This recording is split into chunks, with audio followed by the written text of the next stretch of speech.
कुछ दिन पहले मैंने एक वीडियो बनाई थी जिसमें मैंने एक्सप्लेन किया था कि लीव एप्लीकेशन जाने का क्या प्रोसीजर है, कितने टाइम पहले अप्लाई करना पड़ता है। तो उससे रिलेटेड मुझे एक भाई ने क्वेश्चन किया था कि अगर इन केस अगर घर में कोई मसला हो जाए या किसी की शादी हो या अल्लाह ना करे किसी की फोदगी हो जाती है या किसी की डेथ हो जाती है, तो उस सूरत हाल में हम लोग घर कैसे जा सकते हैं। तो आज मैं डिस्कस करने वाला हूँ इमरजेंसी लीव के बारे में और इसका प्रोसीजर क्या है। बिस्मिल्लाहिर्रहमानिर्रहीम, अस्सलाम वालेकुम वरहमतुल्लाहि वबरकात। कैसे हैं आप? उम्मीद है आप बिल्कुल ठीक ठाक होंगे, खैर आफियत से होंगे और अपनी लाइफ को एंजॉय करें। अल्लाह पाक से दुआ कि अल्लाह पाक हमारी सारी मुश्किलात को आसान फरमाए और अल्लाह पाक हम सबको अपने ज़ुबान में रखे। इन्हीं नेक दुआओं के साथ आज की वीडियो का करते हैं आगाज़। अगर अभी तक आपने मेरा चैनल सब्सक्राइब नहीं किया तो काइंडली मेरे चैनल को सब्सक्राइब करने के साथ साथ बेल आइकन को भी प्रेस कर लीजिए, शुक्रिया।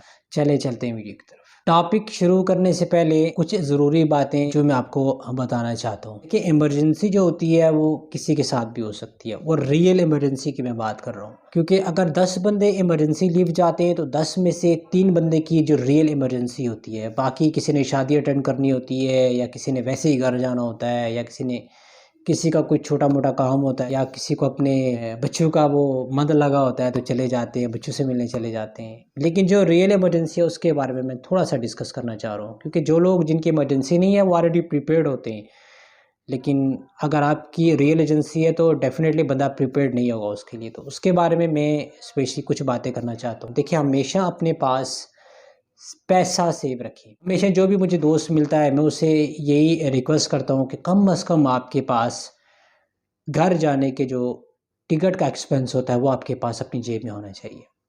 अगर आप नए हैं, अगर आप पुराने हैं, इट डज़न्ट मैटर, आपके पास एक टिकट के पैसे लाजमी होने चाहिए।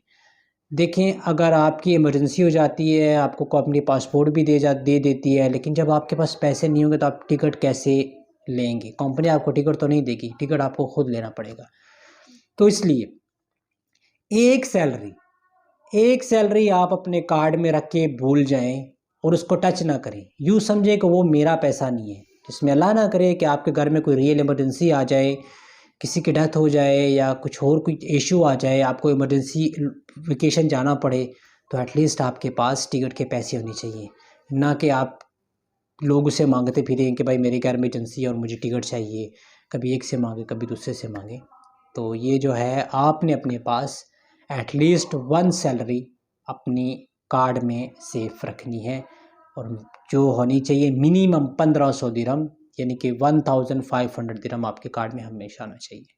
अब चलते हैं अपने टॉपिक की तरफ, जो मेन टॉपिक है हमारा इमरजेंसी लीव। देखिए, इमरजेंसी लीव से मुराद कि अगर आपके घर में कोई मसला हो जाता है, आपके घर में कोई प्रॉब्लम हो जाती है, अल्लाह ना करे किसी की डेथ हो जाती है, किसी का एक्सीडेंट हो जाता है या कोई बहुत सीरियस बीमार है, उसमें सबसे पहले ये होता है कि जब आपको सिचुएशन का सामना होता है तो सबसे पहले आपको अपने जो सुपरवाइज़र है उनको इन्फॉर्म करना पड़ता है। आप किसी भी फील्ड में, आप सिक्योरिटी में हैं, आप टेक्निकल डिपार्टमेंट में हैं, आप किसी भी फील्ड में हैं, तो ऑलमोस्ट ये प्रोसीजर सबके लिए सेम होता है। आपने अपने सुपरवाइज़र को कॉल करनी है, उसको एक्सप्लेन करना है कि जो आपके साथ जो प्रॉब्लम है। उसके बाद जो आपका मैनेजर है, अपने सुपरवाइज़र के थ्रू आप मैनेजर से बात करें या इवन कि आप डायरेक्टली अपने मैनेजर से बात कर सकते हैं या कोऑर्डिनेटर से बात कर सकते हैं। उसको बोलें कि मुझे ये इशू है और मैंने सुबह जाना है। उसके बाद वो आपको बोलेंगे कि भाई आप अपनी कंट्री से एक फैक्स करवाएँ हमें, कंपनी का जो फैक्स नंबर होता है उस पे जो आपकी जो प्रॉब्लम है, आप वो फैक्स, अगर आप पाकिस्तान से हैं, इंडिया से हैं, बांग्लादेश से हैं, तो इंडिया, पाकिस्तान, बांग्लादेश, नेपाल से हमें एक फैक्स भेज दीजिए हमारे नंबर पे,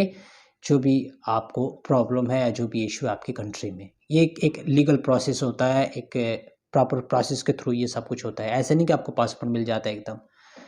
इवन क्या कि आपका जो इशू है वो जेन्युइन भी है, तो आपको एकदम पासपोर्ट नहीं मिलता।